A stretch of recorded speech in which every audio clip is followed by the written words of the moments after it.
आज का जो यूनिट 5 है कंस्ट्रक्शन सेफ्टी का सब्जेक्ट का, तो उसका टाइटल है vital aspects of construction engineering. ठीक है, इसमें हम क्या क्या देखने वाले हैं और कौन सी चीज़ों पर हम डिस्कस करने वाले हैं, वो है वर्क एट हाइट सबसे पहले।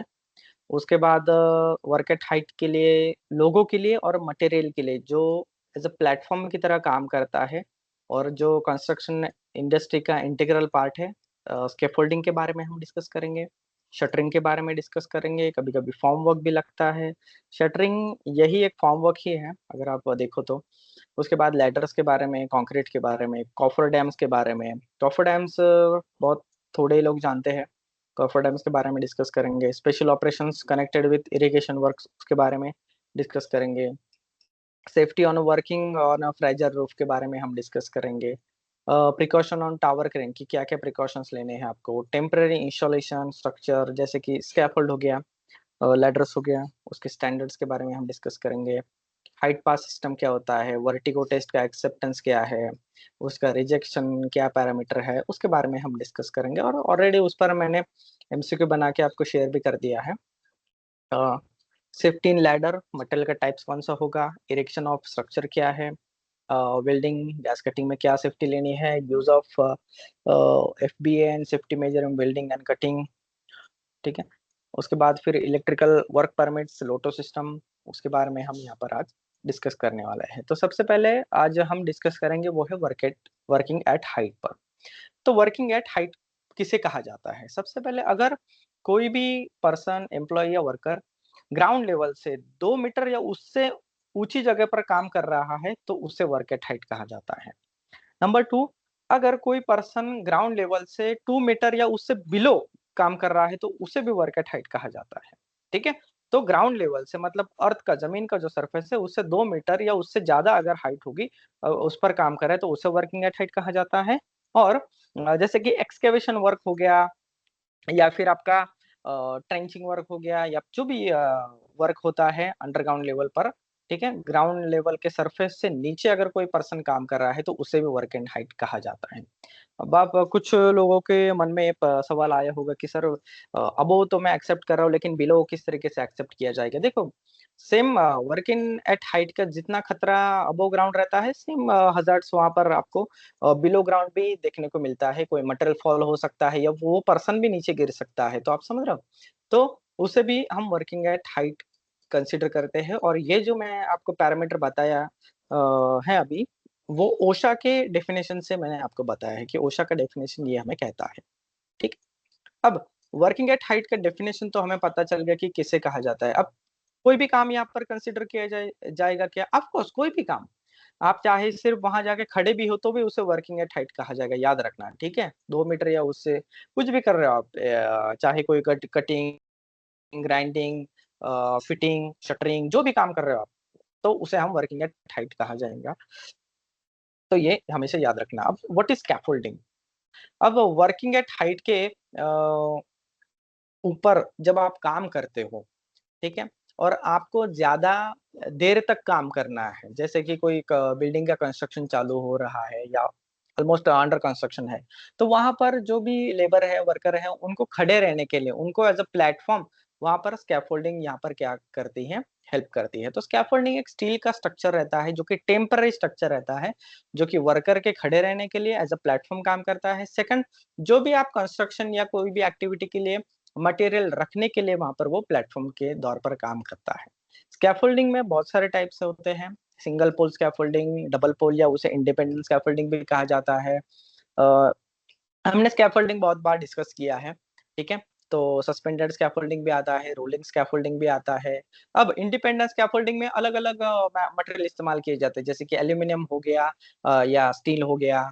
कुछ लोग एक्स फ्रेम हो गया, एच फ्रेम हो गया, तो वो भी वहां पर मटेरियल इस्तेमाल करते हैं। लेकिन अगेन वो डबल पोल ही स्कैफोल्डिंग कहा जाएगा, ये याद रखना। ठीक है, तो एच फ्रेम हो गया, एक्स फ्रेम हो गया, तो वो एक इंडिपेंडेंट स्कैफोल्डिंग के एक सब टाइप उसे कहा जाता है। ठीक है, तो कभी भी जब आप एक्सप्लेन करते हो स्कैफोल्डिंग का तो सिंगल पोल, डबल पोल ऐसे ही एक्सप्लेन करना है। ऐसा मत करना कि सिंगल पोल, डबल पोल, फिर एच फ्रेम, एक्स फ्रेम, ऐसा मत करना। तो वो मेन टाइप नहीं, वो सब टाइप है इंडिपेंडेंट स्कैफोल्डिंग के, याद रखना।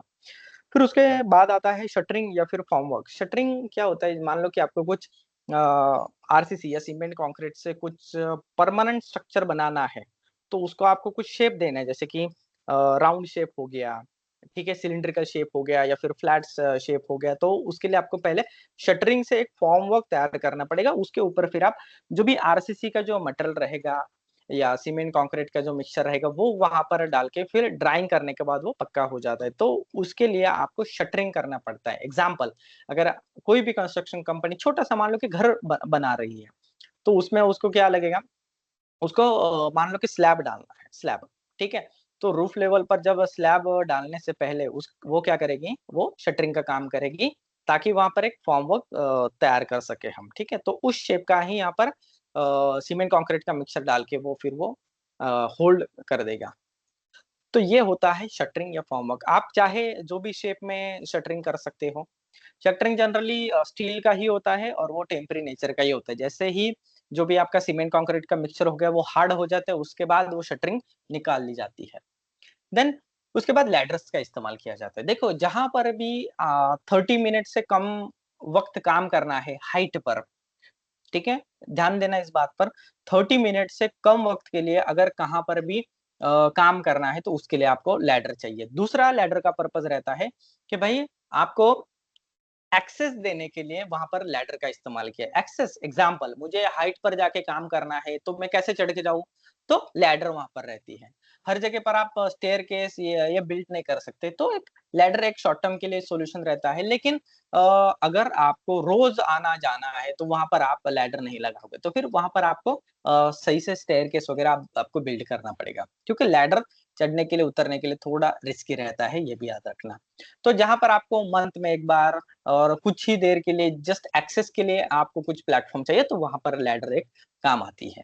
लेकिन आपको रेगुलरली अगर वहां पर चढ़ना है, उतरना है, एक्सेस चाहिए, तो फिर वहां पर आपको स्टेयरकेस ही बिल्ड करनी पड़ेगी। तो एक लैडर एक एक्सेस का एक इक्विपमेंट है चढ़ने उतरने के लिए, ठीक है, उस जगह पर जाने के लिए, चाहे वो वर्किंग एट हाइट हो, ठीक है, तो उसके लिए लैडर जब आप लगाते हो या फिर टिकाते हो किसी भी जगह पर, तो याद रखना जहां पर भी आपको चढ़ना है तो उससे 1 मीटर ऊपर उसका टॉप एंड होना चाहिए। याद रखना ऊपर का जो पार्ट होता है टॉप वाला, तो वो 1 मीटर के ऊपर होना चाहिए, तो ये हमेशा याद रखना। अब कॉन्क्रीट हो गया, कॉफर डैम्स हो गया, ये डिस्कस करने से पहले किसी को कोई क्वेश्चन है तो आप पूछ सकते हो, या किसी को कुछ बताना है तो आप पूछ सकते हो, कह सकते हो। और आगे बाकी चीज हम डिस्कस करने वाले हैं। Okay, what is coffer dams? Coffer dams क्या होता है, मान लो कि आपको किसी अंडर वाटर कोई स्ट्रक्चर बिल्ड करना है, अंडर वाटर कोई चीज बनानी है, ठीक है, तो उसे हम उसके ड्राइंग के लिए टेम्परी नेचर के एक ये तैयार करते हैं हम। 1 मिनट रुको, मैं आपको फोटोज दिखाता हूँ ताकि आपको आइडिया आ जाए। अरे यार, यस, आज इंडिया पाकिस्तान का मैच भी चल रहा है तो बहुत लोग स्कोर भी देख रहे होंगे। Okay, so what is coffer dams? ठीक है, कॉफर डैम्स क्या है, मैं आपको इमेज के इससे बाद में समझाता हूँ। कॉफर डैम्स क्या है? It is an enclose built within the body of water to allow an enclosed area to be pumped out or drained. This pumping creates a dry working environment. मान लो कि समंदर के बीच में, नदी के बीच में, या कोई भी वाटर बॉडी हो उसके बीच में या उसके एज पर या ऐसी जगह पर आपको कुछ कंस्ट्रक्शन एक्टिविटी करनी है कि जहां पर कंटिन्यूअसली पानी रहता है, तो वहां पर आपको कॉफर डैम्स बिल्ड करने पड़ते हैं। और उस कॉफर डैम्स के अंदर में जो भी पानी होगा उसको आप निकालते हो, फिर वहां पर आपको क्या कर सकते हो, आप कंस्ट्रक्शन एक्टिविटी कर सकते हो। पानी के अंदर आप पानी रहते हुए कोई भी काम नहीं कर सकते, याद रखना। इसलिए कॉफर डैम्स को बिल्ड किया जाता है। अगर आप यहाँ पर देख सकते हो तो देख सको, कोई ब्रिज बनाना है, ठीक है, तो वहां पर सबसे पहले आपको कॉफर डैम्स बिल्ड करना पड़ेगा। ये देखो, ये दिख रहा है आपको? इसके अगल बगल आप देखो ना, तो यहाँ पर पूरा पानी देखो, अगल बगल पूरा पानी, ये चाहे समुद्र हो गया, तालाब हो गए, जो भी हो गए वाटर बॉडी, तो यहाँ पर अगल बगल क्या है, पूरा पानी है। ओके, तो इसके बीच में आप देखो, यहाँ पर पूरा, यहाँ पर शटरिंग करके एक स्ट्रक्चर बिल्ड किया है उन्होंने, और फिर उसके बाद इसमें जो भी पानी है उसको इन्होंने पंपिंग आउट किया है, याद रखना। पंपिंग आउट करके बाहर निकाला है, और नीचे कह रहे यहाँ पर देखो पूरा ड्राई है। तो ये जो स्ट्रक्चर बना है, ये जो टेम्पररी नेचर का स्ट्रक्चर बना है, इसे हम क्या कहते हैं, कॉफर डैम्स कहते हैं। और यहाँ पर ये ब्रिज देख रहे हो, ये ब्रिज लोगों के आने-जाने के लिए यहाँ पर एक्सेस के लिए बनाया गया है। अब ये लोग क्या करेंगे, यहाँ पर एक्सकवेशन करेंगे या जो भी इनको एक्टिविटी करना है वो करेंगे। पिलर खड़ा करना है, कोई स्ट्रक्चर बनाना है तो वहाँ पर वो बना के फिर निकल जाएँगे। क्या आप में से कोई ऐसी कंस्ट्रक्शन इंडस्ट्री में काम किया है जहाँ पर आप को कॉफर डैम्स बिल्ड करने की ज़रूरत पड़ी थी? तो प्लीज़ आप बता सकते हो। जनरली ब्रिज के वक़्त में ये होता है, डैम्स जब आप बिल्ड करते हो, डैम का मेंटेनेंस करते हो तभी भी आपको ये कॉफर डैम जो होते हैं वो बिल्ड करने पड़ते हैं। टेम्परेरी नेचर का ये रहता है ताकि एक एन्क्लोज़ एनवायरनमेंट आपको मिल सके, एक ड्राई वर्किंग स्पेस आपको मिल सके। कॉफर डैम्स बिल्ड करने को बहुत ज़्यादा दिन लगता है, बहुत रिस्की काम रहता है, उसमें इंजीनियरिंग बहुत ज़्यादा इन्वॉल्वमेंट रहती है। पंप्स का कंटीन्यूअसली पंपिंग पानी आते रहता है तो पंपिंग आउट भी करना पड़ता है। क्रैक्स, लीकेज वो भी आपको फ़ील करने रहते हैं, तो ये सारा चीज़ें वहाँ पर रहता है। ओके, उसके बाद आता है फिर safety on a working on a fragile roof. Fragile roof किसे कहा जाता है? रूफ रूफ तो आपको पता है कि जो भी हमारे सर के ऊपर है, आप चाहे किसी बिल्डिंग में हो या किसी इंडस्ट्रीज में हो, वेयर हाउस में हो, जो भी हो, चाहे वो शीट्स का मतलब पतरे का बना हो या फिर स्लैब हो पूरा, तो उसे हम क्या कहते हैं? रूफ कहते हैं। ओके, अब रूफ आपको पता चल गया। What is fragile roof? Fragile का मतलब होता है नाजुक। ठीक है, तो ऐसा चीज जो कभी भी टूट सकता है या वल्नरेबल है, अगर उस पर ज्यादा फोर्स आ गया, स्ट्रेस आ गया तो वहां पर वो ब्रेक हो सकता है, क्रैक्स डेवलप हो सकते हैं। और ऐसे क्रैक्स डेवलप हुए या ऐसे फ्रैजाइल रूफ पर अगर कोई काम कर रहा है बंदा या फिर सिर्फ मूवमेंट भी कर रहा है तो चांसेस है वहां पर वो रूफ टूट के वो बंदा नीचे गिर सकता है, और टूटा हुआ रूफ या उसका जो भी डेब्रिस है वो किस नीचे जो भी लोग हैं उनके सर पर गिर सकता है और फैटेलिटी हो सकती है या बहुत बड़ा मेजर एक्सीडेंट्स हो सकता है पर।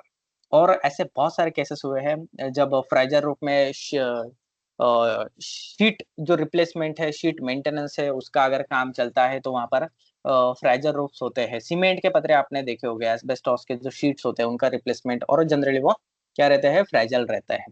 तो जब आप ऐसे फ्रेजर रूफ पर शीट रिप्लेसमेंट वगैरह या शिप मेंटेनेंस, शिप क्लीनिंग या सिर्फ इंस्पेक्शन के लिए भी जा रहे हो, चेकिंग के लिए, तो वहाँ पर आपको क्या-क्या सेफ्टी लेनी है? सबसे पहले तो परमिट लेना है आपको। अब आप बोलोगे कि sir permit is a paper, तो क्या पेपर लेने से पूरा सेफ्टी हो जाएगा क्या? देखो, जब कोई भी अथॉरिटी परमिट इश्यू करती है उससे पहले पूरा जो भी उस एरिया है, वर्क प्लेस है, जहाँ पर जाना है आपको, एक्सेस, इग्रेस, फिर उसके बाद उसका जो भी इक्विपमेंट है, पीपीज़ हैं, ठीक है? लोगों का कैपेबिलिटीज़ है, ये सारा चेक करने के बाद ही परमिट पर साइन करेगा। तो जब ये सारा पैरामीटर्स जब कोई बंदा चेक कर लेता है, तो वहाँ पर रिस्क और कम हो जाती है क्योंकि उसने ऑलरेडी हज़ार्ड आइडेंटिफाई कर चुका है और उसके लिए सेफ्टी मेजर एडिक्वेटली इम्प्लीमेंटेड है, ऐसा उसका बिलीव रहता है और वो वेरीफाई करता है, उसके बाद ही वो सिग्नेचर करता है। ठीक है? तो जब आप फ्रेजर रूफ के वर्किंग के लिए जाते हो तो सबसे पहले परमिट इश्यू करा लो। ठीक है? अब परमिट के लिए क्या-क्या प्रोसीजर है वो ऑलरेडी आपको पता है, उसमें मैं डीप में नहीं जाऊँगा। दूसरा, फ्रेजर रूफ पर हो सके उतना काम आप ग्राउंड लेवल पर ही कर लो। ठीक है? ग्राउंड लेवल पर जितना काम हो सके उतना कर लो।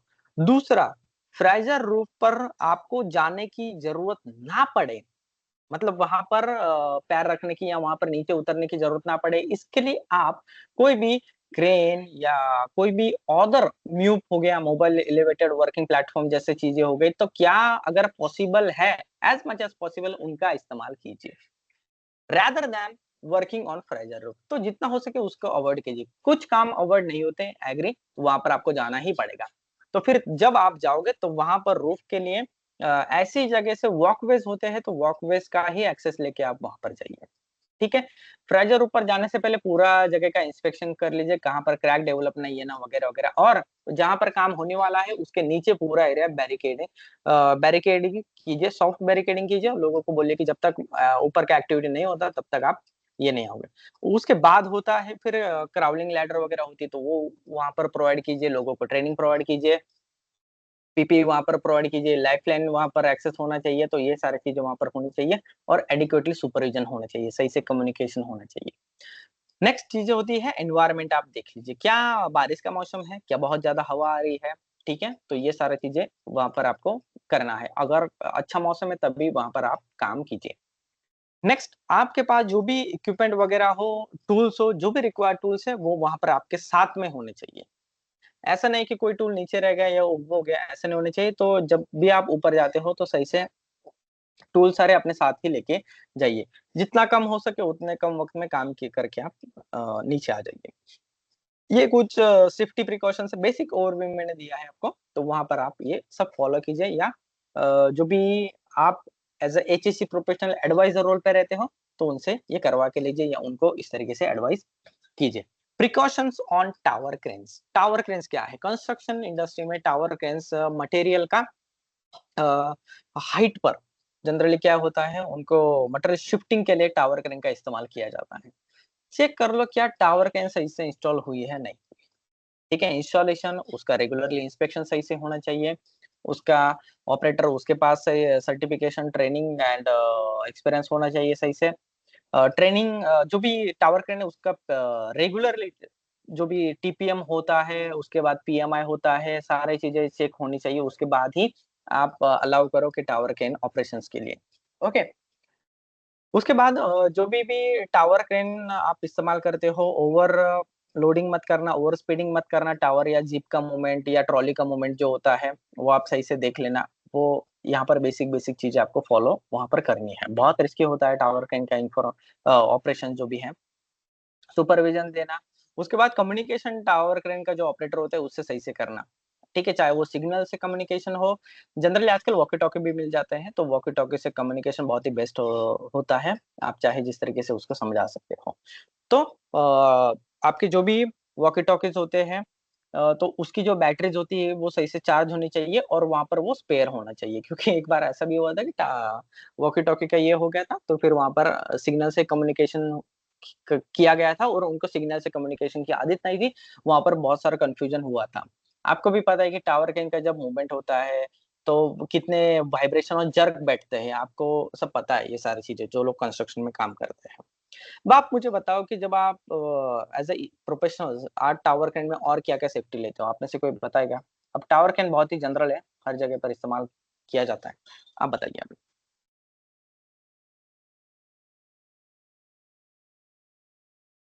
कोई है कंस्ट्रक्शन इंडस्ट्री में से जो बताना चाहेगा?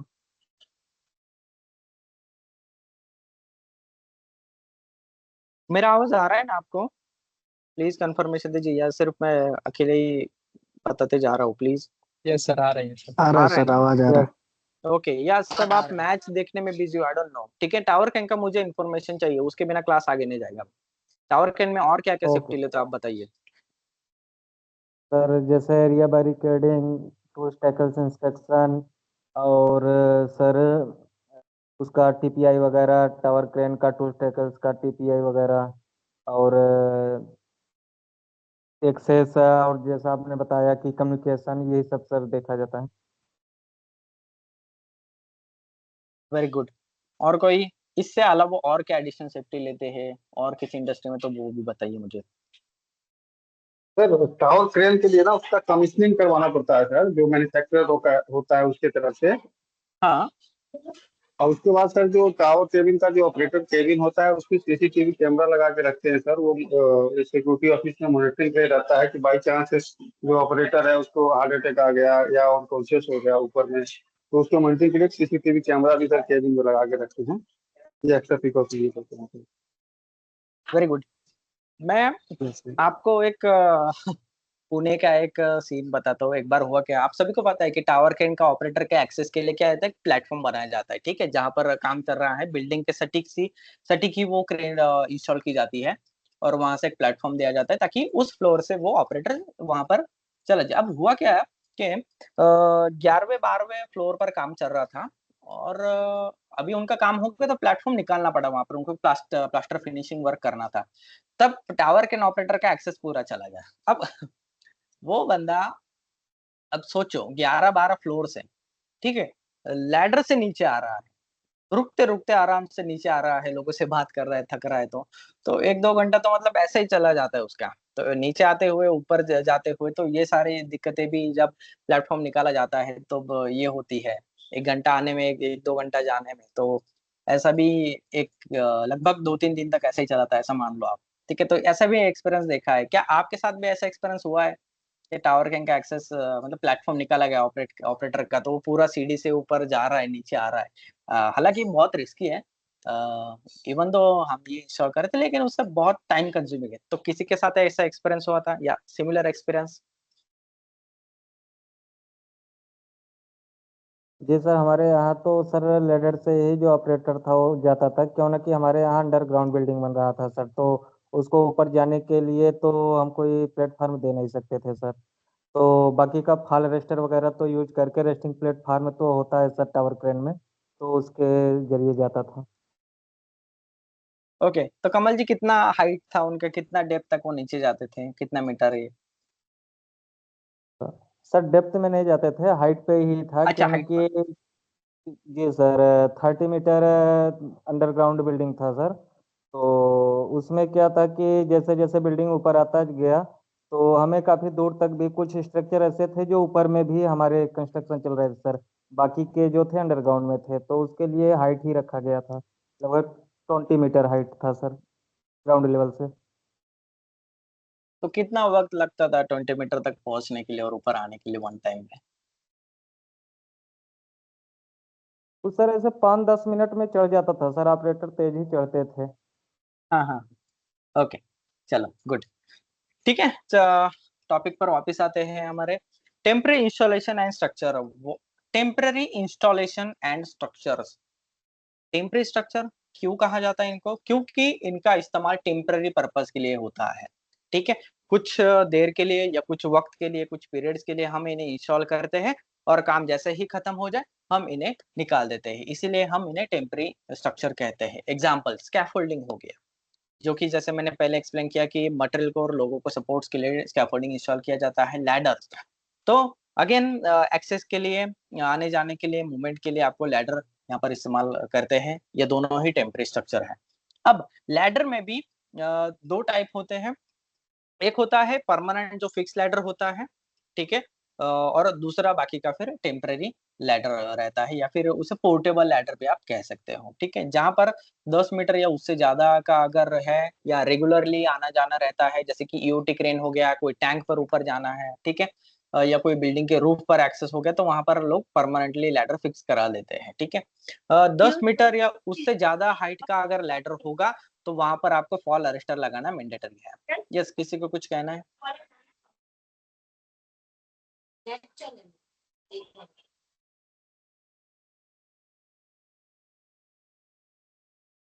ठीक है, अब नेक्स्ट है work permit types. Work permit types generally बहुत सारे टाइप्स के परमिट्स होते हैं। एग्जांपल के लिए सबसे पहले, सबसे ज्यादा जिसका इस्तेमाल किया जाता है या कंस्ट्रक्शन फील्ड में, उसका नाम है वर्क एट हाइट परमिट। कहाँ कब दिया जाता है work at height permit? 2 meter या उससे ज्यादा हाइट पर काम चल रहा है, तो वहां पर आपको उस वर्क के लिए वर्क एट हाइट का परमिट लगेगा। और दूसरा, हाइट पर जाने के बाद फिर आप क्या काम कर रहे हो उसका अलग से परमिट लगेगा। एग्जाम्पल, अगर वर्क एट हाइट के बाद आपको वेल्डिंग करना है, ग्राइंडिंग है, तो फिर वहां पर आपको हॉट वर्क का अलग से लगेगा, या फिर वर्क परमिट में जो हाइट का परमिट है वहां पर भी आप उसका नंबर डालने का प्रोविजंस रहता है। ठीक है, अच्छी प्रैक्टिस यही रहती है कि दो इंडिविजुअल्स आप परमिट इशू करो और दोनों का नंबर एक दूसरे में डाल दो कि यहाँ पर ये होगा। ठीक है, तो एक सही तरीका रहता है। कुछ इंडस्ट्री में क्या कर दिया है कि क्लब कर दिया है कुछ परमिट्स, लेकिन जनरली वो सेपरेट सेपरेट ही चाहिए। आजकल सेपरेट ही मिलते हैं, लेकिन कुछ देखा है मैंने कंपनी में, लेकिन ऐसा मत करना। तीसरा रहता है हॉट वर्क, तो हो गया। फिर आता है आपका confined space entry permit. Confined space मतलब कि ऐसी जगह जहां पर 3 क्राइटेरिया लगा लेना, मैंने बताया था कन्फाइंड स्पेस का डेफिनेशन ओशा के इससे, कि एक तो वहां पर आने जाने के लिए भाई लिमिटेड जगह हो। ठीक है, लिमिटेड एज अ डिफाइन नहीं किया गया कि कितना लिमिटेड होना चाहिए वगैरह वगैरह, लेकिन लिमिटेड जगह हो, मतलब आपको आराम से आप नहीं जा सकते हो। ठीक है, तो लिमिटेड जगह होती है आने जाने के लिए, जैसे कि मैनहोल, तो वो एक लिमिटेड जगह है आने जाने के लिए, आप आराम से थोड़ी ना जा सकते। दूसरा क्राइटेरिया कि वो जगह परमानेंट रेसिडेंसी के लिए नहीं बनाई है। तीसरा क्राइटेरिया कि वहां पर आदमी जाके काम कर सकता है। तो ऐसी जगह क्या मानी जाती है? कन्फाइंड स्पेस मानी जाती है, ये भी याद रखना। ठीक है, अब एग्जांपल दो आपको, अगर किसी कंपनी में अगर रोबोट भी है तो रोबोट के आसपास क्या किया जाता है, एक बैरिकेडिंग किया जाता है, बराबर है। ठीक है, तो वो बैरिकेडिंग जो हो गया, ठीक है, तो उसे उसके अंदर जाना भी कन्फाइंड स्पेस माना जाता है, तो ये भी याद रखना। ठीक है, अब रिसेंटली मैंने एक कंपनी में ऑडिट किया था, तो वहां पर उनका ये था, क्या बोलते हैं उसे, फाउंड्री, फाउंड्री के बाद कौन सा ऑपरेशन था उनका, प्रेस वगैरह मशीन थी, तो वहां पर होता क्या था कि रोबोट वहां पर इस्तेमाल किए गए थे, तो रोबोट का जो भी गार्डिंग वगैरह उन्होंने बिठाया था, ठीक है, बैरिकेडिंग किया था, हार्ड बैरिकेडिंग, तो उसको भी कन्फाइंड स्पेस उन्होंने माना था, और ऑफ कोर्स वहां पर वो कन्फाइंड स्पेस ही था। नेक्स्ट टाइप होता है, अगर आप इसके साथ काम कर रहे हो, किसी अल्ट्रावायलेट रेज या एक्सरेज वगैरह के साथ, तो वहां पर आपको रेडिएशन वर्क परमिट भी लगता है, तो रेडिएशन वर्क परमिट भी एक परमिट का टाइप है। फिर work at height, electrical work permit हो गया, मेंटेनेंस वर्क परमिट हो गया, मेंटेनेंस वर्क भी कर रहे हो तो वहां पर भी आपको वर्क परमिट लगता है, क्योंकि डी एनर्जाइज करना पड़ता है, लोटो वगैरह वहां पर ये करना पड़ता है। यस यस बोलिए। Confined space, work at height, फिर आपका हॉट वर्क हो गया, इलेक्ट्रिकल वर्क हो गया, मेंटेनेंस हो गया, यस दैट्स इट। तो ये जनरली इनका इस्तेमाल किया जाता है। रेडिएशन वर्क हो गया, और कोई बाकी क्या इसका मैंने आपको शेयर किया है इंडियन स्टैंडर्ड, उसमें देख लेना कौन से टाइप के परमिट है। ठीक है, authority, responsibility and accountability procedure in construction. देखो ऑथोरिटी, ऑथोरिटी मतलब के किसी पर्सन को या किसी डेजिग्नेशन को, मैं यहाँ पर दो वर्ड इस्तेमाल कर रहा हूँ, किसी पर्सन को या किसी डेजिग्नेशन को, किसी पोस्ट को ऑथराइज किया गया है, कुछ पावर्स दी गई है, कुछ राइट्स दिए गए हैं। ठीक है, तो इसको हम ऑथोरिटी कहते हैं। एग्जाम्पल, जैसे कि मान लो कि ईएचएस प्रोफेशनल को काम रोकने की ऑथोरिटी दी गई है, तो मतलब आपको पावर दी गई है कि अगर आपको लगता है कि ये काम अनसेफ हो रहा है, एक्सीडेंट के चांसेस है, तो आप you are authorize to stop the work. आप समझ रहे हो।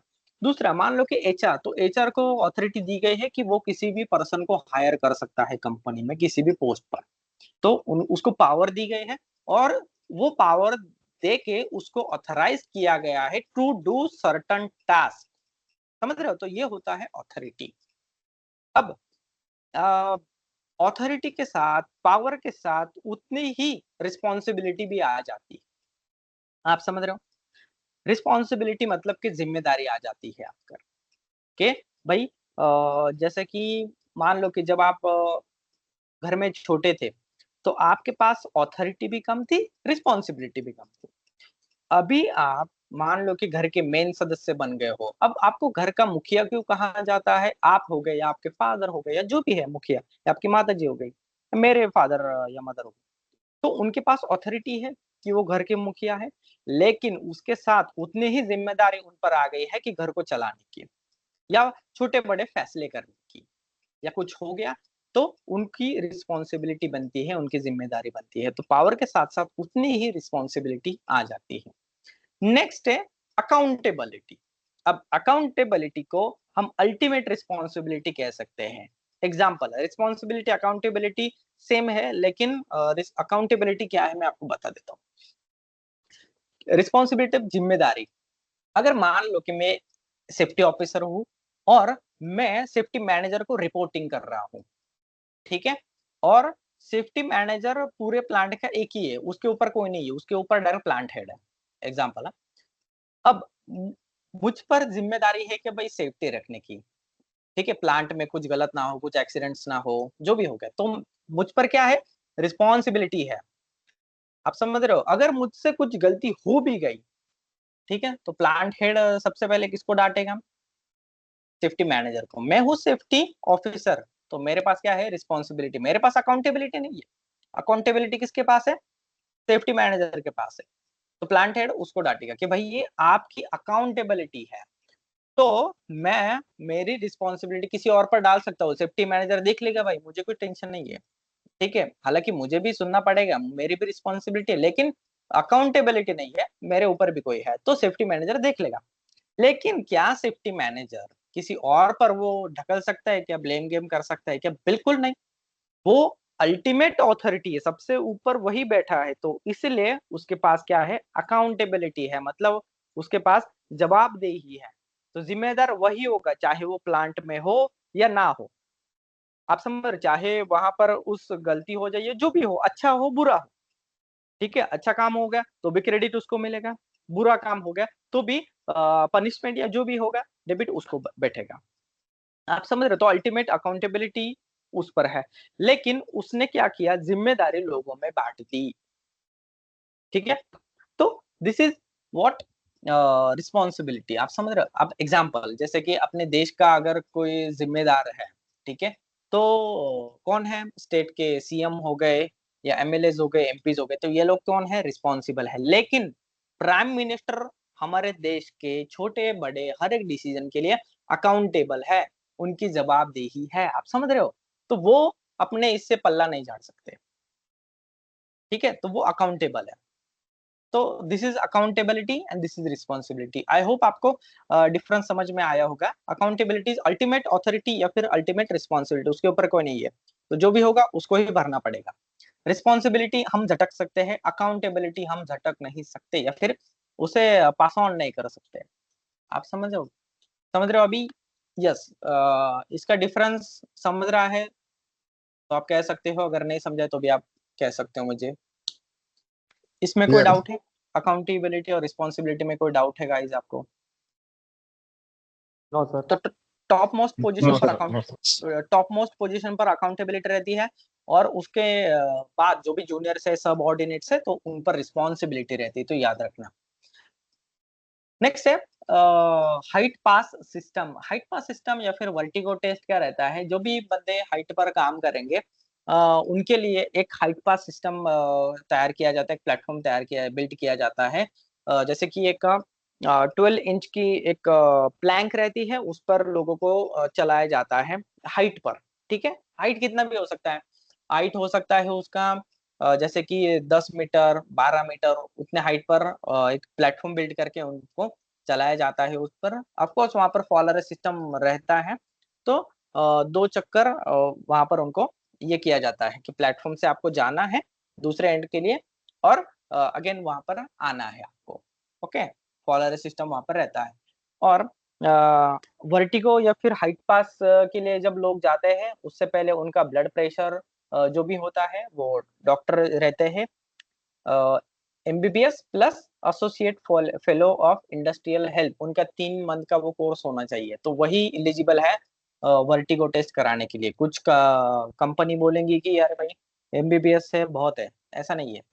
तो वो हो गया, हाइट पर जाने से पहले उनका बीपी वगैरह चेक होगा, फिर ऊपर से आने के बाद भी उनका ब्लड प्रेशर वगैरह चेक हो गया होगा। अगर उसमें ज्यादा डिफरेंस नजर आता है तो उसका मतलब कि वो बंदा हाइट से डरता है, देन उसको रिजेक्ट किया जाता है। अगर उसमें ज्यादा चेंजेस नहीं है तो फिर वहां पर वर्टिगो टेस्ट उनका पास होता है, हाइट पास उनको मिल जाता है, या फिर वर्किंग एट हाइट के लिए उनको ऑथोरिटी मिल जाती है।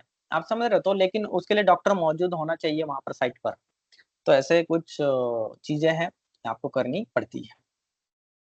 आप बताइए, आपके यहाँ पर वर्टिगो टेस्ट आप खुद ही कराते हो या फिर एमबीबीएस प्लस एएफआई डॉक्टर से कराते हो,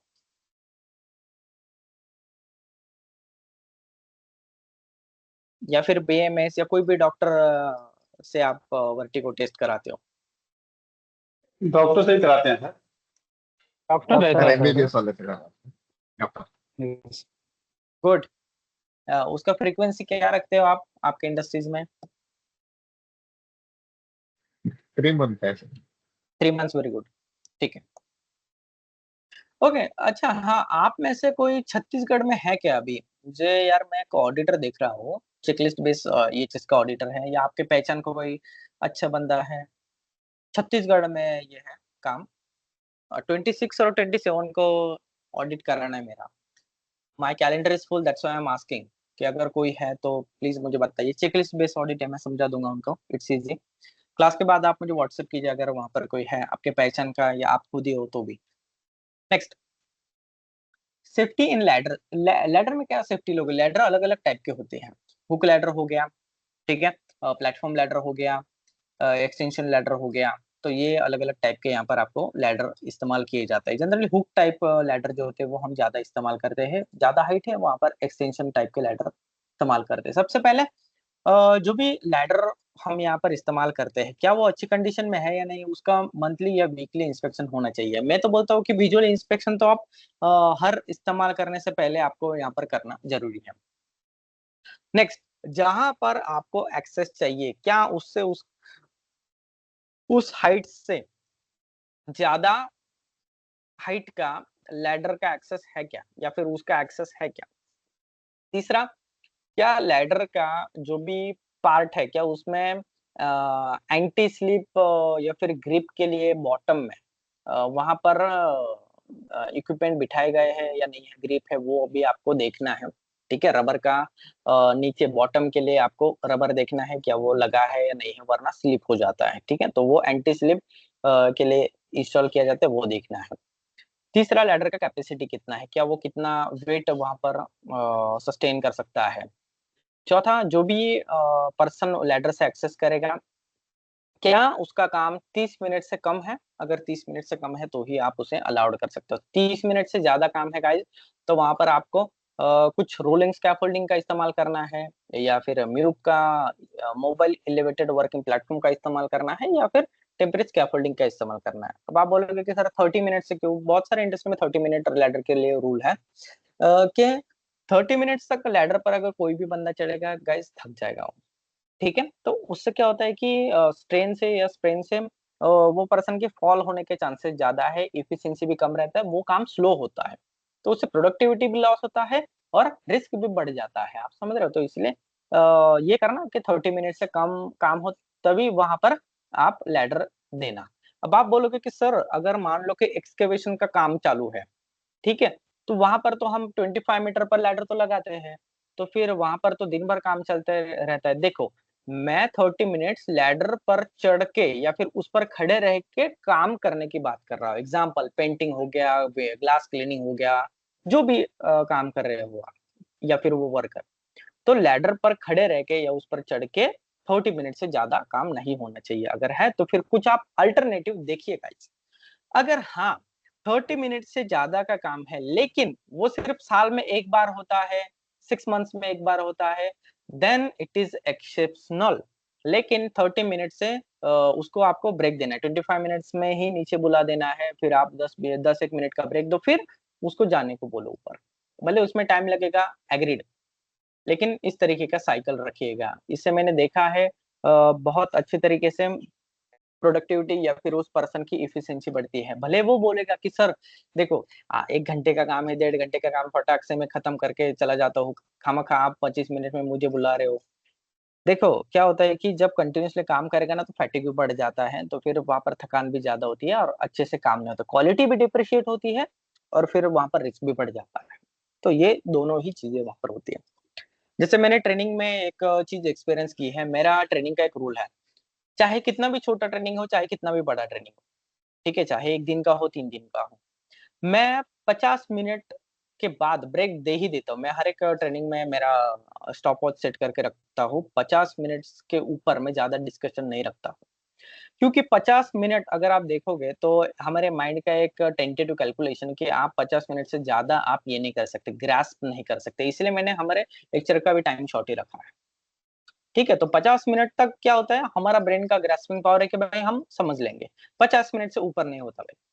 ठीक है, तो वो पूरा ऊपर चला जाएगा। इसलिए स्कूल में भी आप देखोगे तो पीरियड लगभग 45 मिनट्स 50 मिनट्स का ही रखते हैं वो, देखो बहुत सारे स्कूल्स में या कॉलेज एजुकेशन सिस्टम में। तो जब भी आप खुद ट्रेनिंग दे रहे हो तो ब्रेक दो बीच बीच में। अगर आपको लगता है कि सिर्फ 1.5 घंटे का ही मेरा ट्रेनिंग सेशन चलेगा, तो गाइज आप उसको 2 पार्ट में बांट लो। 1.5 घंटे का चलेगा तो 45 मिनट्स में ब्रेक दे दो, जल्दी ब्रेक दे दो। 2 घंटे का चलेगा, फिर 50 मिनट्स के बाद आप ब्रेक दे दो। इस तरीके से आप आपके शेड्यूल करो जो भी आपका ट्रेनिंग सेशन है, तो उससे क्या होगा कि ज्यादा बेनिफिट होगा। और ट्रेनिंग इतना इंपॉर्टेंट पार्ट है हर एक इंडस्ट्रीज में, हर चीज के लिए ट्रेनिंग दी जाती है, भले आप उसको ट्रेनिंग कहो या सिर्फ एजुकेट करना कहो। खैर ठीक है। नेक्स्ट, सेफ्टी इन लैडर, तो ये सारी चीजें आपको देखना है, कौन सा मटेरियल इस्तेमाल किया जाता है। जनरली लाइट वेट रखना है, एल्यूमिनियम लाइफ भी ज्यादा रहती है, रस्ट नहीं होता है जल्दी। स्टील का रखोगे तो हेवी बहुत ज्यादा रहता है। लैडर का जब मूवमेंट किया जाता है उसका लेंथ वगैरह तो वो भी देख लेना। क्या लैडर जहाँ पर चढ़ाया जा रहा है या फिर जहाँ पर रेस्ट किया जा रहा है, क्या वो स्ट्रक्चर, चाहे वो वॉल हो या जो भी चीज हो, क्या वो एडिक्वेट सपोर्ट देगा लैडर को, वो भी देखना है। लैडर टिकाने के लिए 75 डिग्री का एंगल होना चाहिए, आप सभी को पता है। अब आप बोलोगे सर हम 75 डिग्री किस तरीके से नापे? एक सिंपल काम करना, जिस हाइट पर आपको वो लगाना है, ठीक है, तो लैडर का जो हाइट रहता है जनरली, तो उसका 1/4 कर लेना और उसका 1/4 उस प्लेटफॉर्म से या जो भी स्ट्रक्चर है उससे डिस्टेंस वहां पर वहां पर टिकाना। एग्जाम्पल के लिए मान लो कि 10 मीटर का आपका लैडर का हाइट है, तो 10 मीटर का 1/4 कितना, 2.5 मीटर। तो उस वॉल से या उस स्ट्रक्चर से 2.5 मीटर दूर वहां पर उसको टिकाना, लैडर को रखना वहां पर, ठीक है, रेस्ट करना। तो दैट्स इट। तो ये हो गया आपका 75 डिग्री एंगल। तो इस तरीके से आपको देखना है। कोई भी बंदा अगर लैडर पर चढ़ रहा है तो अगेन फॉलोअर सिस्टम, पीपी सारे होने चाहिए, उसको ट्रेन होने चाहिए, उसको पता होना चाहिए क्या खतरा है क्या नहीं है, ठीक है। उसके बाद 3 पॉइंट कांटेक्ट वहां पर होना चाहिए हर वक्त, जो भी वर्कर है या जो भी एम्प्लॉय है। जब आप लैडर पर चढ़ते हो या कोई भी पर्सन चढ़ता है उतरता है, तो उसके हाथ में कुछ चीजें नहीं होनी चाहिए, जैसे कि हैमर हो गया या पेन हो गया, उसके हाथ में नहीं होना चाहिए, ताकि उसका ग्रिप वीक हो जाता है। चढ़ते उतरते वक्त कोई भी ग्रिप वहां पर हाथ में कोई भी चीज नहीं होनी चाहिए। जो भी आपको टूल्स लेके जाने हैं पॉकेट में होने चाहिए, या फिर वेस्ट बेल्ट होना चाहिए, तो बेल्ट में आप लगा के रखो। और जब भी आप हाइट पर जाके काम करते हो, तो जो भी टूल्स आप आपके वेस्ट बेल्ट पर अटकाते हो या रखते हो, तो देख लेने का सही से बंधा है या नहीं बंधा है। कभी कभी गिर जाता है वो, तो ऐसा भी होता है। और नीचे लैडर को जो बंदा सपोर्ट देता है ना, तो उसको लगने के चांसेस, तो वहां पर भी नियर मिस हो जाता है। तो ये लैडर में सेफ्टी ले लेना। नेक्स्ट है, जब परमानेंट लैडर की बात आती है, अब ये होगा टेम्परेरी लैडर, ठीक है। परमानेंट लैडर जो होती है इंस्टॉल की जाती है 10 मीटर या उससे ज्यादा की हाइट होगी, तो वहां पर आपको मंकी केज लगाना है। मंकी केज को हमेशा लॉक होना चाहिए और उसकी चाबी ऑथराइज पर्सन के पास ही होनी चाहिए। नेक्स्ट, वर्टिकल जो लाइफ लाइन होती है वो वहां पर इंस्टॉल होनी चाहिए, और फॉल अरेस्टर वहां पर होना चाहिए, ताकि जो भी पर्सन है वहां पर वो लिंक करके फिर उसके बाद ही असेंडिंग या डिसेंडिंग उसका मूवमेंट करे, मतलब ऊपर चढ़े या नीचे उतरे। तो इस तरीके से आप यहाँ पर सेफ्टी ले सकते हो। मटेरियल टाइप्स में वुडन लैडर नहीं इस्तेमाल करना है आपको, जो भी है मेटल का ही इस्तेमाल करना है।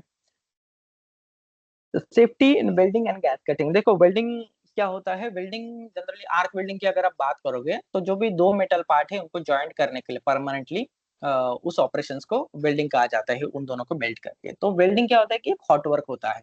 हॉट वर्क और वेल्डिंग में हजार्ड्स क्या है, देखो। आर्क वेल्डिंग में अगर आप देखोगे तो यूवी रेज वहां पर बाहर निकलते हैं और टॉक्सिक गैस उसमें से बाहर निकलता है, ठीक है। तो जो कि आपके इनहेलेशन में या रेस्पिरेटरी सिस्टम में प्रॉब्लम दे सकता है। उसके बाद फिर आंखों में जाके आंखों की रोशनी को यूवी रे से भी हार्मफुल होता है, और टॉक्सिक गैस से भी वहां पर वो हार्मफुल होते हैं, ठीक है। तो आपने सुना होगा वेल्डर्स को कॉमनली बात करते हुए कि भाई आज यार आंखों को वेल्डिंग लगी, ये हो गया। तो वो वेल्डिंग यूवी रेस के कारण नहीं लगती है, वो वेल्डिंग उनको लगती है इसके कारण, जनरली जो स्मोक निकलता है उसके कारण वहां पर वो निकलती है। तो आप सेफ्टी क्या ले, यूवी प्रोटेक्शन या फिर वेल्डिंग हेलमेट उनको दे सकते हो, ताकि उनका फेस आईज वो बच सके। आप उनको मास्क दे सकते हो, ताकि जो भी फ्यूम्स या सॉरी फ्यूम्स ने स्मोक निकलता है उससे भी उनका प्रोटेक्शन हो सके। इंजीनियरिंग कंट्रोल के लिए आप ये कर सकते हो कि एग्जॉस्ट वहां पर आप प्रोवाइड करा सकते हो, कंटिन्यूसली वहां पर वो स्मोक जो है वो एक्सट्रैक्ट कर सके। तो इस तरीके से आप वेल्डिंग में सेफ्टी ले सकते हो। अगर वेल्डिंग कभी कभी ही होता है तो वहां पर वर्क परमिट सिस्टम इम्प्लीमेंट होनी चाहिए। अगर रेगुलरली है तो वहां पर आपको एसओपी डेवलप करना पड़ेगा। रूटीन वर्क के लिए, रेगुलर वर्क के लिए आपको जो भी वर्क परमिट है वो देना फिजिबल नहीं रहेगा, ठीक है, याद रखना। Even though it is hazardous work, लेकिन वो कंटिन्यूसली हो रहा है गाइस, तो फिर आपको ये करना पड़ेगा, एसओपी डेवलप करना पड़ेगा। Gas cutting, gas cutting generally argon और ऑक्सीजन गैस का मिलके वहां पर एक हॉट फ्लेम क्रिएट की जाती है गैस वेल्डिंग मशीन से, और दोनों सिलेंडर से कुछ अप्रोप्रिएट क्वांटिटी में ऑक्सीजन और आर्गन गैस का मिक्सचर करके उसे बर्न किया जाता है। तो वो फ्लेम गैस कटिंग के लिए या फिर मेटल कटिंग के लिए उनका इस्तेमाल किया जाता है और इसी ऑपरेशंस को हम गैस कटिंग कहते हैं। Again this is also an hot work और वहां पर आपको भी सेफ्टी लेने की जरूरत है, जैसे कि जो भी सिलेंडर हो वो सही ट्रॉली पर माउंट हो, चेन से वो बांधे हो वरना यहाँ वहाँ मूवमेंट ना हो, जो भी गैस के होजे से उनका इंस्पेक्शन रेगुलरली किया जाए। वर्क परमिट, अगर वो नॉन रूटीन वर्क है तो वर्क परमिट की जरूरत है। जो भी ऑपरेटर है वो यहाँ पर ट्रेन एंड सर्टिफाइड होना चाहिए, ठीक है। हजार्ड आइडेंटिफिकेशन सही से होना चाहिए, जैसे उनका कंप्लीट होना चाहिए, फिर उसके बाद यहाँ पर एक कर सकते हो। सेफ्टी कटिंग में आप इस तरीके से सेफ्टी ले सकते हो। देन आ गया electrical work permits and Lotte systems, ठीक है। इलेक्ट्रिकल वर्क परमिट्स क्या है और इलेक्ट्रिकल वर्क परमिट की कब जरूरत पड़ती है। एग्जांपल, अगर कोई मेंटेनेंस वर्क है, जैसे कि डिस्ट्रीब्यूशन बोर्ड में कुछ खराबी हो गई, वहां पर आपको कुछ मेंटेनेंस करना है, या फिर इलेक्ट्रिसिटी से लेकर कहाँ पर भी कोई भी इलेक्ट्रिकल वर्क करना है, not only maintenance but also like कुछ आपको इंस्टॉलेशन करना है, कुछ आपको डी एनर्जाइज करना है, कुछ इलेक्ट्रिकल पार्ट है, कंपोनेंट से, इक्विपमेंट से उसको निकालना है, तो ऐसे वर्क को हम इलेक्ट्रिकल वर्क कहते हैं। मतलब इलेक्ट्रिसिटी से रिलेटेड जो भी वर्क है, ऐसे सारे वर्क को हम इलेक्ट्रिकल वर्क कहते हैं। अब इसमें हजार्ड्स क्या है कि इलेक्ट्रिकल शॉक्स लगने का खतरा है, यहाँ पर इलेक्ट्रिक्यूशन हो सकता है, शॉर्ट सर्किट हो सकता है, इलेक्ट्रिकल इक्विपमेंट डैमेज हो सकते हैं, फ्लैश आर्क डेवलप हो सकती है, फायर एंड एक्सप्लोजन का खतरा है। So that's why it is considered as a hazardous work. And this is, if this is a hazardous work, then it requires a work permit from authorities. Okay. अब यहाँ पर work permit आपको लेना पड़ेगा, लेकिन वर्क परमिट देखो मैं आपको बताऊं, अभी रिसेंट का एग्जांपल बता दो गाइस। मैं ऑडिट कर रहा था और वो EHS एसोसिएट मेरे सामने वर्क परमिट उसने साइन किया। अब EHS वाला बंदा मेरे सामने, और वर्क परमिट दूसरे जगह पर काम चल रहा है, उसने देखा भी नहीं वहां पर जाके। During the audit he is signing उसका परमिट साइन किया। मैंने बोला सर आपने परमिट साइन किया, आप तो EHS वाले हो। वो बोले कि हाँ, तो और कौन करेगा। मैं बोला सर EHS वाला कोई भी बंदा परमिट साइन नहीं करता है, ठीक है। तो बोले ऐसे कैसे सर, ये तो EHS वाले की रिस्पॉन्सिबिलिटी है, हमारे यहाँ तो 3 लोग साइन करते हैं, ठीक है, शॉप हेड से लेके वगैरह वगैरह। मैंने बोला ठीक है, उनको करने दो सर, आप एडवाइजर रोल पर हो गाइज, और आप परमिट पर साइन मत करो। फिर मैंने अगेन उनको समझाया ये सारी चीजें। वो बोले कि सर प्लीज आप स्टैंडर्ड दो, मैं टीम से बात करके ये सारा फॉर्मेट चेंज करवाता हूँ। मैंने बोला ऐसा मत करो। और दूसरी गलती आपने ये की कि आप परमिट यहाँ मेरे साथ बैठ के साइन कर रहे हो। परमिट जहां पर काम चल रहा है वहां पर जाके ही साइन करना है। कुछ कंपनी में तो ऐसी प्रैक्टिस है, वर्क परमिट के वक्त वहां पर फोटो निकाला जाता है और जियो टैग, जियो टाइमिंग, लोकेशन वगैरह सब रहता है उस पर। बहुत सारे अच्छी अच्छी कंपनी में मैंने ऐसी प्रैक्टिस देखी, जनरली MNC कंपनी में। तो आप इस तरीके से प्रैक्टिस इंप्लीमेंट करो ना। फोटो निकालो चलो छोड़ दो, लेकिन एटलीस्ट आप जाओ वहां पर, आप देखो, वेरीफाई करो चीजें। आप वर्क परमिट पर साइन करो, छोटी चीज नहीं है, लोगों को पता ही नहीं है। वो वर्क परमिट साइन करना मतलब कितना बड़ा चीज है, हाथ कांपने लगते हैं अगर आप हजार्डस इसमें काम करो। लेकिन अब क्या बताऊं, खैर। तो इलेक्ट्रिक वर्क परमिट आपको साइन करना पड़ेगा अगर आप इलेक्ट्रिक वर्क पे किसी को ऑथराइज कर रहे हो काम करने के लिए, ठीक है। अच्छा हाँ, मैं आपसे ये भी पूछना चाहूंगा, क्या आपके कंपनी में भी ऐसी प्रैक्टिस होती है? आपने कहीं देखा है कि भाई ऑफिस में बैठ के परमिट साइन हो रहा है? दो हमने हमने भी किया है। देखो शुरुआत में ऐसा हो जाता है, या कभी कभी मजबूरी में ऐसा कोई एक साइन हो जाता है हमसे, ऑब्वियसली मानना पड़ेगा। लेकिन क्या आपके इंडस्ट्रीज में ऐसा देखा है आपने? तो प्लीज आप शेयर कीजिए आपका हाँ एक्सपीरियंस। सर, जी मेरे रिजू। इधर अभी भी हाँ सर, ऐसा होता है सर। होता है। एक्चुअली परमिट का हाँ सर। प्रोसीजर है सर ज्वाइंट इंस्पेक्शन। लेकिन समटाइम्स क्या होता है कि इमरजेंसी आता है, वर्क ऑर्डर ज़्यादा क्रिएट होने की वजह से ज्वाइंट इंस्पेक्शन नहीं कर पाते हैं, जिसकी वजह से परमिट को वो ऑफिस में ही इशू करना पड़ता है। ओके रिजू जी। हाँ सर, पहला जैसे कि बाहर कंट्रीज में तो ऑन फील्ड ही हम लोग साइन कर देते हैं किधर भी जाएगा, लेकिन इधर जो प्रैक्टिस है अपना, तो वो ऑफिस में बैठ के ही कर रहा है। तो एग्जीक्यूशन वाले जब भी साइन कर देते ऑफिस में बैठ के, और परमिट भी ऑफिस में ही से रहता है, कभी फील्ड में नहीं जाता।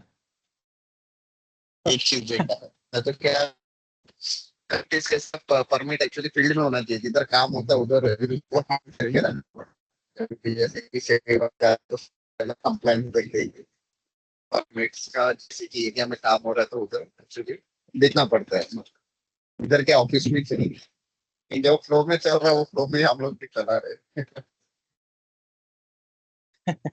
तो ये है, ये एक्चुअली जितना हो सके उतना हमें अवॉइड करना चाहिए ऑब्वियसली। और आपको मैं वार्निंग देता हूँ, डायरेक्ट इंस्ट्रक्ट नहीं करो, सबको वार्निंग देता हूँ, कोई भी एचएस वाला हो आप साइन मत करो, रेफरेंस दो, प्यार से निपटाओ। देखो हम सबको नौकरी प्यारी है, कोई भी आप बोलोगे कि सर आपका मेरा बॉस ने मुझे फायर कर दिया, तो देखो नौकरी प्यारी है, एग्री। हमें जो भी है जो भी ऑर्गेनाइजेशन के रूल्स के हिसाब से ही चलना पड़ेगा, नो डाउट। हमें करियर में आगे बढ़ना है, लेकिन प्यार से समझा के, रेफरेंस देके, बाकी इंडस्ट्री का कुछ ये देके, थोड़ा थोड़ा स्लाइटली ग्रेजुअली आप अपने टॉप मैनेजमेंट को, अपने टीम को, अपने सीनियर को या जूनियर को उस तरफ डाइवर्ट कीजिए। और सेफ्टी का उनको बताइए कि सेफ्टी वाला ईएचएस वाला सिर्फ एडवाइजरी रोल पर है, उसके पास एडवाइस करने के अलावा कोई अथॉरिटी नहीं, बस काम रोकने की अथॉरिटी। ठीक है, तो ये आप देखिए, आपका ईएचएस का हिस्सा वहां से निकाल दीजिए परमिट पर साइन करने वाला। दूसरा मैंने एक अभी मैं आपको क्या बताऊं, एमएनसीज कंपनी में भी मैं देखता हूँ यार, ऑफिस में बैठ के साइन कर रहे लोग, अमेरिकन कंपनी का, नाम नहीं लूंगा मैं, अमेरिकन कंपनीज है यहाँ आई है, ठीक है, ऑफिस में बैठ के भाई बंदा साइन कर रहा है, और अगेन वही किस्सा, सेफ्टी वाले का साइन है वो वहां पर ईएचएस रिस्पॉन्सिबल, और साइन कर रहा है परमिट के ऊपर, ठीक है। तो ऐसा है, और उनका मॉडल वगैरह बहुत अच्छा, लेकिन ग्राउंड लेवल पर जब गया मैं, लोगों ने भी अप्रिशिएट किया, और मैंने उनको पूछा, नाइट ट्रेडिंग एक प्रोसेस था उनके प्लांट में, तो वहां पर तरह तरह के केमिकल्स वहां पर स्टोर थे। मैंने बोला कि भाई क्या है, एमएसडीएस कहाँ है आपका? तो वहां पर सुपरवाइजर थे, सीनियर लोग थे, उन्होंने दिखाया कि सर ये देखो ये एमएसडीएस है, ये एमएसडीएस। ठीक है, तो ये केमिकल एक्सवाइजेड केमिकल था वहां पर, उसका मैंने ये देखा। तो मैंने बोला ये एमएसडीएस से केमिकल कहाँ है? सर हमने अभी इस्तेमाल नहीं करते हो। मैंने कहा इस्तेमाल नहीं करते, क्यों रखा है, फेंको उसको। अब जो इस्तेमाल करे उसको फ्रंट में रखो, तो वो कहाँ पर है? वो बोले कि हाँ, फिर उसने पीछे से निकाल के दिया मुझे, सर ये देखो ये है हमारे पास। मैंने पूछा उसको, अब वो ऑपरेटर है वहां का, ऑपरेटर मतलब वो सुपरवाइजर है उस शॉप का, नाइट राइडिंग ऑपरेशंस का, रिस्की ऑपरेशन है वो, बहुत रिस्की ऑपरेशन है। अब वहां पर वो बंदा मुझे बोल रहा है सर यहाँ वहां दिख रहा है, उसको पता नहीं एमएसडीएस में क्या है। मैंने बोला कि सर आपको एमएसडीएस का शॉर्ट फॉर्म पता है? बोला नहीं सर। मैंने बोला कि आपको आपके टॉप मैनेजमेंट ने एमएसडीएस के बारे में पता है कि क्या है, इसका इंपॉर्टेंस क्या है? बोला नहीं। नहीं सर, इतना पता है कि यहाँ पर होना चाहिए, ऑडिटर आए या फिर कोई बड़ा साहब आए, क्लाइंट आए, तो उसको दिखाने के लिए आए। तो ये आंसर मिलते हैं। और मैंने उनको बोला देखो मैं यहाँ पर ऑडिटर हूँ, लेकिन मैं आपकी हेल्प के लिए आया हूँ, मैं यहाँ पर आपकी गलतियां निकालने नहीं आया हूँ। और लोग वर्कर ओपन अप होना चालू करते हैं। मैं उनको बोलता हूँ कि अरे मेरे बगल वाले शॉप के वर्कर ने, उसका नाम लेता हूँ, कि ये सर ने मुझे ये बताया कि उनको ये दिक्कत आ रही है, ये दिक्कत है, तो आप भी बताइए। तो वो बोलते हैं, उनके बॉस के सामने भी वो बोलते उगलते हैं, ठीक है। तो ऐसा भी चीजें आपको करते आना चाहिए। फिर उनको मैंने समझाया देखो एमएसडीएस एक तो पहली चीज तो एक लोकल लैंग्वेज में होना चाहिए, इंग्लिश में हो ना हो मुझे कोई फर्क नहीं, पर्सनली मेरे लेवल पर मुझे कुछ लेना देना नहीं उसका, इंग्लिश में हो ना हो, लेकिन लोकल लैंग्वेज में होना चाहिए। अगर मैं महाराष्ट्र में हूँ भाई, मेरा मराठी में चाहिए, गुजरात में हूँ तो मेरा गुजराती में चाहिए, ताकि जो भी 10वीं पास हो उसको भी समझे कि क्या है। दूसरा मैंने बोला हूँ कि जो अगर आप केमिकल के साथ काम कर रहे हो दोस्तों, तो chemical are harmful, hazardous chemicals के लिए ही ये रहता है। अगर कुछ मान लो कि गलती से आपके पेट में चला जाए खाते हुए, या आपको वोमिट होने लगे, या आंख में चला जाए, या आपके स्किन के ऊपर ये चला जाए, तो आप इमरजेंसी में क्या करोगे? तो उसके लिए ये सारा इंस्ट्रक्शन इसमें दिया हुआ है। तो उसमें क्या क्या खतरा है, आपको क्या सुरक्षा लेनी है, तो ये एमएसडीएस में लिखा हुआ है। तो इसलिए आप पढ़िए, आप थोड़ा सा वक्त निकालिए, ठीक है। तो ये उनको मैं एक्सप्लेन करता हूँ, तब उनको एमएसडीएस का इंपॉर्टेंस पता है। हमें लगता है, बहुत सारे प्रोफेशनल्स को भी लगता है कि एमएसडीएस बस दिखाने के लिए होता है, बस फाइल में लगाने के लिए। अरे नहीं, उसका इम्पोर्टेंस बाहर है। उसको कबर्ड में रख के, उसको फाइल में लगा के कुछ फायदा नहीं है, तो फिर रखो ही मत।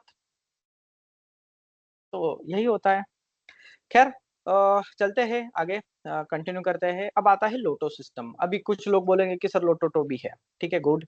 Lockout, tag out and try out. तो what is LOTO system? LOTO system क्या है कि कोई भी एनर्जी, ठीक है, जब इक्विपमेंट होता है, कोई मशीन का पार्ट होता है, जब डी एनर्जाइज किया जाता है, अब मैं डी एनर्जाइज ये वर्ड इस्तेमाल कर रहा हूँ, electrical energy, mechanical energy, pneumatic energy और हाइड्रोलिक एनर्जी, ठीक है, ये सारी जो भी एनर्जी होती है, ठीक है, मैकेनिकल एनर्जी, इलेक्ट्रिकल एनर्जी, तो इसके वजह से क्या होता है कि मूवमेंट होता है मशीन या मशीन के पार्ट का, तो वो मूवमेंट ना हो मेंटेनेंस करते हुए, अगर कोई बंदा वहां पर अंदर है और वहां पर पार्ट का मूवमेंट हो जाए, कुछ ऑपरेशन स्टार्ट हो जाए, प्रोसेस स्टार्ट हो जाए, तो वहां पर क्या हो सकता है, एक्सीडेंट्स हो सकता है, और लोगों की डेथ भी हुई है इसके वजह से, लोटोटो ना होने की वजह से, ठीक है, इलेक्ट्रिसिटी सप्लाई ना आ जाए, तो इसके लिए क्या किया जाता है, ये सारे जो भी एनर्जी सोर्सेस है, मैं एनर्जी सोर्सेस की बात कर रहा हूँ, इलेक्ट्रिकल, मैकेनिकल, न्यूमेटिक, हाइड्रोलिक, ठीक है, ये एनर्जी सोर्सेस को यहाँ पर हम बंद करते हैं, और जहां से इनका मेन स्विच है वहां पर हम ताला लगा देते हैं, लॉक करते हैं, तो ये हो गया लॉकआउट। जनरली इलेक्ट्रिकल में किया जाता है, मैकेनिकल में किया जाता है, ठीक है, अगर इलेक्ट्रिकल एक बार हो गया ना तो मैकेनिकल चलने के चांसेस ही जीरो हो जाते हैं, तो इलेक्ट्रिकल सबसे मेन है, तो जहां पर मेन सप्लाई है इसका, तो वहां से ही बंद किया जाता है, उस पर्टिकुलर मशीन की बात कर रहा हूँ मैं, या फिर मशीन की लाइन हो गई या जो भी है इक्विपमेंट, तो वहां पर उसका मेन सप्लाई बंद किया जाता है, ताकि मूवमेंट ना हो, इलेक्ट्रिकल सडनली स्टार्ट ना हो, इलेक्ट्रिसिटी का सप्लाई। अब इसके लॉकआउट जो होता है, अब लॉकआउट का भी एक किस्सा बताऊंगा मैं आपको, फिर उससे क्या होता है कि जो भी लॉक तो कर दिया आपने, चाबी आपके पॉकेट में रख ली, ठीक है, तो आपको ट्राई भी करके देखना है कि ताला सही से लगा है, दूसरा जो भी स्विच होता है, लीवर होता है, वो ऑन करके देखिए लॉक लगाने के बाद, ट्राई, ठीक है, ट्राई करके देखिए क्या वो ओपन हो रहा है नहीं है, तो वो भी आपको देखना है, लॉकआउट, टैग आउट। अब लॉक के साथ साथ आपको वहां पर टैग भी लगाना है। अब टैग क्या होता है कि भाई, टैग मतलब कि एक आइडेंटिफिकेशन टैग रहता है कि किसने लॉक लगाया है, क्यों लगाया है, कौन से मशीन के लिए लगाया है, क्या इसका ये है, और इमरजेंसी नंबर, जनरली कुछ इसमें इमरजेंसी नंबर नहीं दिया तो भी चलता है, लेकिन टैग लगा दो, ताकि कोई भी अदर पर्सन आके देख ले कि भाई यहाँ पर ये ताला क्यों लगा है, तो उसको वो टैग देख के पता चल जाए कि भाई ये ताला क्यों लगाया है, क्यों इसका मेन स्विच बंद किया है, कि ये मशीन पर वर्क हो रहा है, मेंटेनेंस का, इंस्टॉलेशन का, या जो भी है, और उसके लिए यहाँ पर ये ताला लगाया है, तो इसे बोलते हैं lockout, tag out and try out, that's it. अभी आप समझ रहे हो?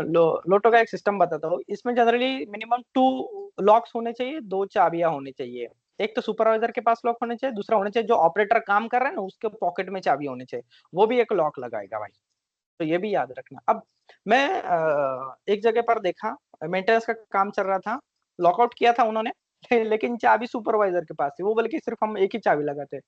मैं वर्कर को बोला अगर ये सुपरवाइजर आ गया और इसने चालू कर दिया तो क्या होगा भाई तुम्हारा, तो बोले कि, मैंने उसको बोला देखो, आप दूसरा एक ताला लो, वहां पर लगा और अपने पॉकेट में उसकी चाबी रखो, ठीक है, तो अपनी जो भी सेफ्टी है वो खुद लेना सीखो आप, और आपके पास ताला नहीं है एक्स्ट्रा, ऐसा कुछ नहीं है, लोटो का सारा सिस्टम है ना आपके पास, तो आप एक्स्ट्रा एक लॉक लगाइए, 2 लॉक लगाइए, क्या दिक्कत आ रही है, अपनी सेफ्टी खुद लो, ठीक है, तो इस तरीके से लोटो सिस्टम आपके प्लांट में यहाँ पर इंस्टॉल होनी चाहिए, हर जगह पर जहां पर भी एनर्जी सोर्सेज है, चाहे वो फिर हाइड्रोलिक हो या फ्लूइड हो, मैकेनिकल हो, इलेक्ट्रिकल हो, जो जो भी एनर्जी हो वो डी एनर्जाइज करके फिर आप वहां पर लोटो इम्प्लीमेंट कर देना, ठीक है। यस, लोटो के बारे में किसी और कुछ कहना है एडिशनल क्लास के साथ शेयर करना है, प्लीज आप शेयर कीजिए। तो पुराना प्लांट का मेरा एक एक्सपीरियंस था। जो लोटो है था उसके लिए सेपरेट पर्सन था, लोटो कोऑर्डिनेटर। तो लोटो डालने से पहले एक लोटो प्रोसीजर होना चाहिए जो अटैच करना चाहिए पीएनआईडी, पाइप एंड इंस्ट्रूमेंट डायग्राम के तरीके। तो उसमें से एकदम चलते गया, और हर मेंटेनेंस के पास, जो टेक्नीशियन के पास एक लॉक होता है, लॉक एंड की होता है। और हर बंदा जो काम करने जाएगा मशीन में वो लॉक करेगा। और जो लॉक करता है, जैसे कि ऑपरेशन लॉक है, वो बॉक्स के अंदर डाल के पूरा टेक्नीशियन अपना अपना लॉक डाल के उसको चाबी से बंद करेगा। वो सैटेलाइट बॉक्स बोलता है मतलब एक टाइप का बॉक्स है। उसमें हर प्रोविजन लिया रहता है, मतलब 15 से 20 लॉक डाल सकते हैं, और उसके अंदर की रहता है, ऑपरेशन की रहता है। और ऑपरेशन की जब ये वो की बंद करता है, और वो बॉक्स का जो ये रहता है लोटो कोऑर्डिनेटर, मतलब बहुत लंबा प्रोसीजर है, लेकिन बहुत ही सेफ है। और इफेक्टिव है। और मैंने देखा, मेरा पिछले कंपनी का एक्सपीरियंस जो प्लांट का था पेट्रोकेमिकल में, वो इम्प्लीमेंट हुआ। तो ये सब उसमें रहता है, मतलब नोटों के लिए जाना रहता है तो कम से कम 2 घंटा सब प्रोसीजर में चले जाता है। Okay good. और किसी को कुछ शेयर करना है? मैं आपको लोटो किट दिखाता हूँ। ये देखो, ये किट दिख रहा है आपको? तो इसमें ये छेद है ना, उतने आप लॉक डाल सकते हो इसमें। ठीक है, तो ये पूरा लोटो का किट है यहाँ पर। लीवर वगैरह जो भी है तो उसके लिए भी किट है, वायर रोप है, ये सारा किट है। आप आपके इंडस्ट्री में ऑलरेडी होगा ही। ठीक है, तो ये सर भी आप लोटो लोटो बॉक्स डालो ना, एक बार लोटो सर्च मारो ना, लोटो बॉक्स। लोटो बॉक्स। तो ठीक एक है, हाँ, वो भी एक नया है, वो मेरा पिछले कंपनी का है ना, इधर नहीं इम्प्लीमेंट हुआ इंडिया में, लेकिन देखो ये वाला सर, जो मैंने फर्स्ट इंडिया वाला में है ना, नहीं। ये देखो देखो मैंने फर्स्ट वाला ये। हाँ ये वाला। टेक्नीशियन इसमें ना, हाँ ये वाले, इसके अंदर वो जो मशीन का की इसके अंदर रहता है, और जो उसमें दिख रहा है ना, वो जो साइड साइड में वो टेक्नीशियन लॉक करते हैं इसमें, इसके अंदर अच्छा डाल के टेक्नीशियन, हाँ इसके अंदर चाबी रहता है, और हर टेक्नीशियन इसमें की करेगा, और ये जो बॉक्स का जो लॉक है वो लोटो कोऑर्डिनेटर के पास रहेगा, जो बॉक्स का, ये बॉक्स अच्छा में भी अच्छा एक की अच्छा। रहता है, बॉक्स में बंद करना, मतलब बहुत इफेक्टिव है ये 1 2 3 4 5 6 6 12 12 टेक्नीशियन एक कर सकते हैं, एडिशनल और भी ले सकते हैं, तो सैटेलाइट बॉक्स होता है, सेम बॉक्स आता है। तो ओके। ये एक हाँ। Okay okay. और फिर ये जो लोटो का जो बॉक्स है वो वहां पर मेन स्विच पर और लीवर पर इंस्टॉल रहता है? कहाँ पर फिट रहता है ये? नहीं नहीं, लोटो कोऑर्डिनेटर के ऑफिस में रहता है, इधर अच्छा, लॉक उसके करके उन लोग ऑफिस को में। जाना पड़ता है। हाँ ये हाँ लॉक हाँ। करके जाना पड़ता है, और इसका ऑपरेशन की इसके अंदर रहता है, इसके अंदर रहता है, और सब सब टेक्नीशियन जब ब्रेक में जाएगा तो चाबी खोल के जाना है, ऐसा। अच्छा अच्छा। हाँ हाँ, शायद ये। टॉयलेट में भी जाएगा तो हाँ, तो ये खोल के जाना रहता है, तो जब ये ओके। जाएगा मशीन में काम करने के लिए, मेंटेनेंस के लिए, तो इसको लॉक करके जाना पड़ता है, टैग और लॉक रहता है इधर, ये दोनों करके लोग जाते हैं। ठीक है, गुड, अच्छा है, इफेक्टिव है। देखो ऐसा भी सिस्टम ना बिठाओ कि ज्यादा कंफ्यूज हो जाए लोग। ठीक है, तो इसको आसान करके हमें लोगों को देना पड़ेगा, जितना सिंप्लीफाई करके दे सको, लेकिन इफेक्टिव होना चाहिए। ऐसा नहीं कि नहीं वो सिंप्लीफिकेशन के सर चक्कर में हम। प्लांट में क्या थोड़ा हाई रिस्क रहता है ना, तो उसके लिए इधर क्या इतना हाई रिस्क है सर नहीं, ये तो सर इन्होंने सही बोल रहे हैं सर, आदित्य जी बहुत ही इफेक्टिव है सर, हमारे प्लांट में भी ऐसा सिस्टम चल रहा है, बहुत अच्छा है सर। Very good. ठीक है, तो फिर यस, अगर और जनरली इंडस्ट्रीज में लोग टेक्निकल रहते तो उनको पता है कि क्या करना है, तो यस, तो ये भी एक इफेक्टिव तरीका है। Thank you. और कोई शेयर करना चाहेगा आपका एक्सपीरियंस? किसको कुछ कहना है? ठीक है, तो फिर मिलते हैं क्या दोस्तों नेक्स्ट क्लास में, नेक्स्ट वीक में। मैं यूट्यूब पर वीडियो डालना रह गया मेरा, बहुत अभी रश चल रहा है काम का, सॉरी। तो मैं नेक्स्ट वीक में दोनों ही यूट्यूब पर डाल के आपको लिंक दे दूंगा, क्योंकि अभी आपको भी पता है कि ये आ रहा है अपना सेफ्टी वीक है। और जनवरी से क्या होता है कि ट्रेनिंग ऑडिट सब स्टार्ट हो जाता है, तो उसमें पूरा रश, मुझे बिल्कुल टाइम नहीं मिल रहा है। तो जैसे ही होगा मैं डाल के आपको शेयर कर दूंगा। मुझे कुछ आपसे जानना था सक्सेस के बारे में। देखो अब आप बोलोगे कि सर आपको भी जानना है, यस ऑफ कोर्स गाइस, मुझे जानना है आपसे कि देखो मैं 5S प्लस मैंने देखा है कि लोग सेफ्टी लेते हैं। ठीक है, और 6S जो कि सिक्स जो छठवा एस है, तो वो सेफ्टी का माना जाता है, राइट? लेकिन उसका रेफरेंस मुझे नहीं मिल रहा है यार। मैं मतलब मैंने जापानीज वगैरह सब डॉक्यूमेंटेशन देख लिया। तो क्या आपके पास कुछ सक्सेस का रेफरेंस है क्या, कि यहाँ से ही उसका ओरिजिन हुआ है, या सक्सेस इस डेट को ऐड किया, इस ऑर्गेनाइजेशन ने ऐड किया, ऐसा कुछ है क्या रेफरेंस के लिए? नहीं सर, मेरे पास नहीं, मेरे पास सर 5S नहीं। आधे से ज्यादा इंडस्ट्री को सक्सेस के बारे में नहीं पता है। मैं बोलता हूँ कि क्यों सक्सेस डालना है, किसी शायद इंडस्ट्री ने खुद ही अपना अपना इन्वेंट किया होगा, ऐसा लग रहा है। क्योंकि एक इंडस्ट्री में भी गया था, उनका 5S प्लस चल रहा है, दूसरे इंडस्ट्री का हाँ 6S सर, चल रहा है। हाँ सर ऐसा ही होगा sir, 5S sir every plant में चल रहा है सर, ये 6S किसी क्लाइंट के द्वारा एड किया गया होगा सर। हाँ, ऐसा ही लग रहा है मुझे मार्केट। लेकिन देखो मैं मुझे नहीं लगता है कि 6S जो छठवा एस है सेफ्टी का, वो ऐड किया जाए। क्योंकि उससे क्या होता है कि साइकिल डिस्टर्ब हो जाएगा, 5S का जो मेन पर्पस है वो डिस्टर्ब हो जाएगा। तो सेफ्टी घुसा के अननेसेसरी उसे कंफ्यूज ना करो। वाई? ऑलरेडी EHS के द्वारा सेफ्टी ली जा रही है। 5S ये कोई ये हाउसकीपिंग का सिस्टम है, उससे ऑब्वियसली सेफ्टी बनता है गाइस, लेकिन वो प्लेनली और प्योरली हाउसकीपिंग के पर्पस के लिए, नीटनेस क्लीनलीनेस के पर्पस के लिए होना चाहिए ताकि हमारा एफिशिएंसी बढ़े, और ईएचएस का काम सेफ्टी होना चाहिए वहां पर। तो ऐसा मुझे लग रहा है, दोनों इंटरचेंजेबल है लेकिन दोनों को मिक्स ना किया जाए, ऐसा मेरा पर्सनल मानना है। आप आपका जो भी ओपिनियन है आप क्लास में शेयर कर सकते हो दोस्तों। आपको क्या लगता है, क्या 6S 5S में ऐड करना चाहिए, नहीं करना चाहिए, या क्या? एडिशनल क्या बेनिफिट हो रहा है वो देखना पड़ेगा, क्योंकि 6S के बारे में मेरे को तो इतना आइडिया है नहीं। लेकिन 5S भी अभी तक फुल इम्प्लीमेंटेशन हुआ ही नहीं है, तो फिर 6S करके अब मेरे को भी पता है फायदा यस क्या है। यस यस, ये भी है, ये भी ट्रू ट्रू। मतलब हम 5S में से 4S तो बहुत अच्छे तरीके से करते हैं, 5वें पर आने के बाद सस्टेन नहीं कर पाते हम। खैर, और किसी को कुछ ऐड सही करना है बात गाइस? है।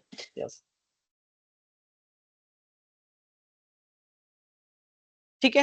नेक्स्ट लेक्चर में मैं आपको प्रोजेक्ट के बारे में बताऊंगा। आपका अभी ईयर खत्म होते आया है गाइस, आपको प्रोजेक्ट रिपोर्ट बनाना पड़ेगा।